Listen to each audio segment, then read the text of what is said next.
last week. David and I went to Miami, and we had a really good time, which I need to touch upon something else. Remind me later, but I'll touch upon this first. We had a really good time. We landed at like 5 a.m. We went and got our room, and there was someone in our room, which was hilarious. And then we had to go get a second room, and that room didn't work out. There was a guy in our room. Like, I opened the door. and I was filming. Go watch my vlog this week. You can see the whole thing because I happened to be filming at that moment, and Jason was awesome. was filming, and then I heard the sheets ruffling all of a sudden. And this guy gets out of bed, and he's like, "What are you doing here?" And I'm like, "I'm a YouTuber." And he's like, "Cool, I'm a volleyball player." No. If this was me and I opened the door and I heard someone there, this is what I would do. "Oh, God, I'm so sorry."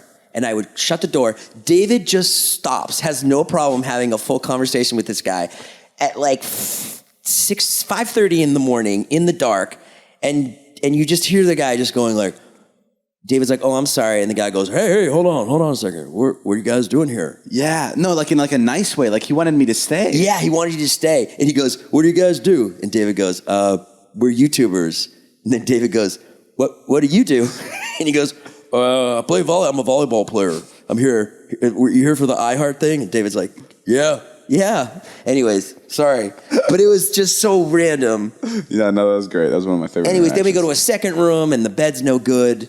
I'm sleeping on a couch. I can't sleep on the couch because I have a bad back. David and I have this really long discussion. Blah, blah, blah, blah, blah. We finally get downstairs. We go up to get our third room. And there's this crazy drunk guy in the elevator who's like, David sees him, and David's just like, David's really good at spotting something great, like right away. And before you know it, you hear the camera click. It's like... You hear me hit record? Yeah. So I'm like, oh, great. Yeah, this is great. So I'm glad he's recording. And the guy's like, "Yo, go get some bitches." He's Latin descent, something. He's definitely Latin. From like the south side of Chicago. South side of Chicago. He's just like, literally just like the fun, like drunk that you would just love to be around. Like he's just like the ideal drunk dude. Wants to go out and get bitches, wants to get laid, and wants to take David and I with us and pay for all the whole thing. All he talked about was pussy. Yeah. And so David invites him back to our room, and he's just trying his hardest to get David and I to go to the club. In that moment, he says the N-word, and he says it in a way which is like, "Hey, like, yo, mot, N-words, like, let's go party." That's how he said it. He said it in a friendly way. And he says to David, if there is a friendly way, is it okay if I say that? And David says, "Yeah, say whatever you want. Like, I don't control you. This is my vlog. You can say whatever you want on my vlog." I said it in a way where, not like, go ahead, say the N-word. I said it in a way where this isn't a filtered vlog. Like, you can say whatever you want. Because he was scared that he can't say that on camera or anything. And I'm like, I don't think it matters. I put everything in because my vlogs are just that close to reality. Yeah. And so David cuts it together. He shows it to a bunch of people, including me, and I watch it, and I'm like, this is hilarious. Like, this is awesome. This is exactly how it happened. Like, so awesome that David captured this thing that happened that was so funny in person. He posts it, vlog does really well, and then all the comments come in because this guy used the N-word and isn't African-American. Yeah. Is that how it happened? Basically. Yeah, I mean, I guess you can't really add it. So now David obsesses for the next 5-6 hours. Let's say he posts at 3. By 9 o'clock, he's still writing an apology for people. I don't know if he posted it. Wondering what he should do. I didn't. Everyone around me, I even called some of my African-American friends. Everyone that I talked to like 4 black dudes, and when I showed them the video, they were like, I didn't tell them what it was about. And I just let the video play over it. And the video finished, and they were like, "What part was it?" And I had to go back, and they're like, "Are you kidding me?" Right. And then they're like, you can't apologize for something like that because you are gonna fuck up. Like, there's gonna be times where you're gonna say something that's gonna literally actually offend people, and like, save your apologies for the times that you have to apologize. Right. And that's why I didn't send the apology out, because they're right. I mean, I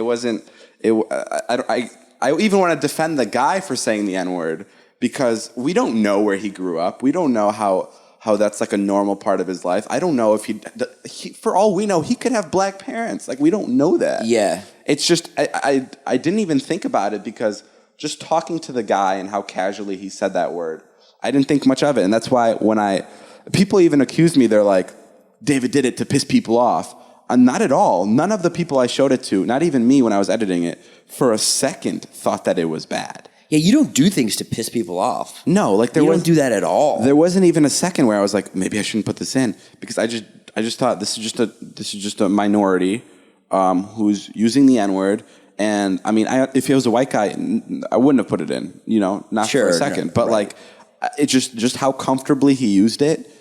It just didn't really seem to me like it was that big of a problem. But I don't know. I have Korean friends who use the N-word all the time. Yeah, me too. I mean, that's why. And I don't know. I literally didn't know. I was like, oh, I guess it's fine. He's a minority. I think it's fine. But it's just so hard to manage. Just please, everybody, just calm down. What in the comments. When I screw up like this, when I have like these little mess ups or hiccups or whatever, people always tell me, they're like, they always do this whole thing to me, which makes sense to me. They're like, imagine if South Park or Family Guy had comments. Like right. Every day it would be a shitstorm. Because they're always, they're just comedians. They're making jokes. Some jokes work and some jokes work. Or some jokes don't. I'm also not trying to be like Kathy Griffin here and be like that Donald Trump thing was okay. Because you can be, in my opinion, you can be far out there if it's intelligent, maybe isn't the right word, but if it's like used in a smart way and you're not being edgy just to be edgy. Right. Do you know what I mean? Sure. Like him saying that word was funny, and it wasn't funny just because he was pushing the boundaries, because he wasn't. It was funny because it had something to it, because it added to his character and added to the depth of the clip. Yeah. And that's why Kathy Griffin's thing where she had Trump's head on a stick or whatever and it was decapitated. If there was some intelligent way that she went about that, other than just going for complete shock, then I would have understood it. But I don't, because... Yeah, she was off on that. She apologized. It was just a little bit off. But But Matt and Trey don't apologize. The guys that create the creators of South Park. I don't think I've ever seen them apologize for anything. Yeah, I know. But you shouldn't either. Yeah, but I do have... The thing about it, which is the problem, is I have a young, impressionable audience. And I think that's why people are mostly concerned, because they're like, who do you think's watching South Park? You're right. But I think there's a more personal thing to YouTube. I think I see both sides of the story. I completely see what you're saying about you're a comedian, you shouldn't have to apologize for something so insignificant. And then I completely understand the side where people are like, you shouldn't have put that in. You could have edited that out. And I get it. I could have edited it out, and I'm sorry for not doing that. But it's just, that's how the cookie crumbles. Yeah, but it just captured his character so well that was the way he spoke. Yeah. I mean, I hate to get too in depth, but if you were watching The Wire, which is a really great probably one of the best dramas of all time. It was on HBO. It was about people in Baltimore who sold drugs, and if there was a character that used the N-word, I don't know. I hate to compare your vlog to The Wire. Sorry for everybody out there, but. I just like it. I just like it the way you did it. That's what I want to see. Here's the other thing that's really messed up. So we went to Miami.